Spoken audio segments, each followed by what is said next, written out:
शरद पवार यांच्या राष्ट्रवादीचे नेते जयंत पाटील मातोश्रीवर पोहोचलेले आहेत। मुंबईमध्ये ठाकरे बंधूंसोबत शरद पवार यांची राष्ट्रवादी एकत्र येण्याची शक्यता आहे। जयंत पाटील यांच्यासोबत राखी जाधव, मिलिंद कांबळे हे देखील मातोश्रीवर पोहोचलेले आहेत। मुंबईतील जागा वाटपाबाबत उद्धव ठाकरे आणि जयंत पाटील यांच्यामध्ये सध्या चर्चा केली जाणार आहे।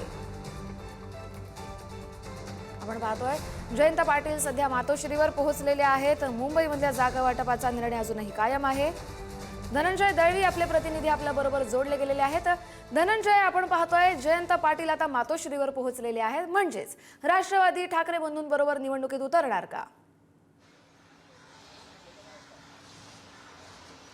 कस्तुरी, आपण जर पाहिलं तर थोड्याच वेळापूर्वी राष्ट्रवादी शरदचंद्र पवार पक्षाचे नेते जयंत पाटील, त्याचबरोबर माजी नगरसेविका राखी जाधव, माजी आमदार मिलिंद कांबळे हे मातोश्रीवर पोहोचलेले आहेत आणि आगामी जी पालिकेची निवडणूक आहे त्या सगळ्या संदर्भातल्या जागा वाटपाबद्दल अजूनही तिढा हा सुटलेला नाहीये। त्या सगळ्या संदर्भातली चर्चा आज उद्धव ठाकरे यांच्याबरोबर केली जाणार आणि त्यानंतर राष्ट्रवादी ही दोन्ही ठाकरेंच्या बंधू सोबत मुंबई महानगरपालिकेच्या निवडणुकीमध्ये उतरणार का आणि किती जागा त्यांना मिळणार या सगळ्याचं कोडं जे आहे त्या सगळ्या संदर्भातली चर्चा आज होणार आहे। त्यामुळे त्या सगळ्या संदर्भात आता जयंत पाटील ज्यावेळेस ही बैठक संपवून बाहेर निघते त्यावेळेस नेमकं ते काय म्हणतात हे सुद्धा पाहणं तितकंच महत्त्वाचं असणार आहे। त्याचबरोबर दुसरीकडे आपण जर पाहिलं तर दोन्ही ठाकरे बंधू एकत्र आल्यानंतर तशा पद्धतीची तयारी चालू झालेली आहे। त्यामुळे आता राष्ट्रवादीचे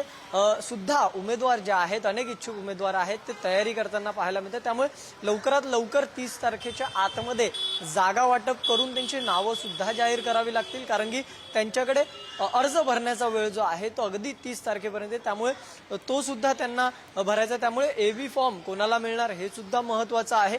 या सगळ्या संदर्भातलं जागा वाटपाचा जो तिढा आहे तो लवकरात लवकर सुटण्याची शक्यता आहे। त्यामुळेच आजची ही बैठक आहे। त्यामुळे राष्ट्रवादी ठाकरेंबंधूंसोबत जाते का स्वबळावर निवडणूक महानगरपालिकेची मुंबईमध्ये लढते हे पाहावं लागणार। त्यासाठीची आजची ही बैठक फार महत्त्वाची आहे। कस्तुरी, पण धनंजय, जर आता जयंत पाटील मातोश्रीवर पोहोचलेले आहेत तर ते राष्ट्रवादीकडून किती जागांची मागणी करू शकतात? कारण जर ही युती झाली तर या तिघांमध्ये जागा वाटल्या जातील।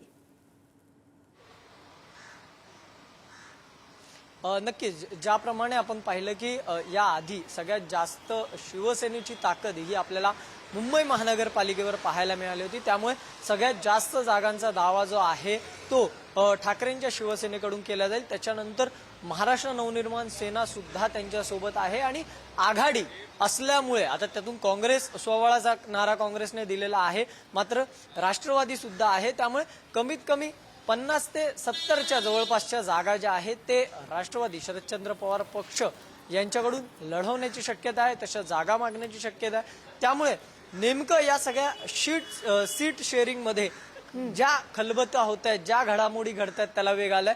त्यामुळे सगळ्यात जास्त जागा कोणाला मिळणार, सन्मानजनक वागणूक मिळणार का की स्वबळाचा नारा दिला जाणार, हे सगळं पाहणं महत्त्वाचं आहे। त्यामुळे एकंदरीत प्रत्येक जण जो आहे तो यंदाच्या महानगरपालिकेच्या निवडणुकीमध्ये आपली ताकद आजमवताना पाहायला मिळतं आणि यामध्येच ही ताकद आजमवताना सगळ्यात जास्त जागा सुद्धा मागितल्या जातात। त्यामुळे एकंदरीत मतदारसंघ, त्याचबरोबर त्या विभागातली प्रभागातली स्थानिक गणित या सगळ्याच्या जोरावर जे आहे ते जागा वाटप ही केली जाते आणि तशाच पद्धतीची जागा वाटप आपण पाहतोय ही बैठक सुरू आहे। त्यामुळे बैठकी अंती काय जागा वाटप होतं, काय निर्णय होतं याचे अपडेट आम्ही तुमच्याकडून पुन्हा घेत राहू।